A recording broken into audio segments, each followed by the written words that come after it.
همه میگن باید سایت داشته باشید و از طریق سایت فروشتون خیلی میره بالا، ولی آخر نفهمیدیم برای اینکه سایت داشته باشیم چیکار باید بکنیم. 4 تا روش داریم واسه اینکه سایت خوب داشته باشیم. راه حل اول استفاده از سایت سازها.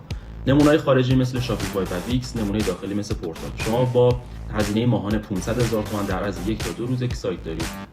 راه حل دوم استفاده از سایت‌های وردپرسی با قالب‌های آماده است که شما در عرض 5 تا 10 روز با هزینه حدوداً 1.5 تا 2 میلیون تومان یک سایت خواهید داشت.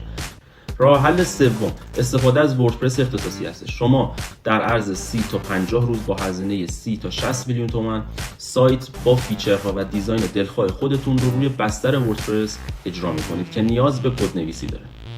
راه حل چهارم و راه حل آخر کدنویسی 0 تا 100 سایت هستش که شما سایت رو کاملا مطابق با نیاز و خواسته های خودتون طراحی می‌کنید.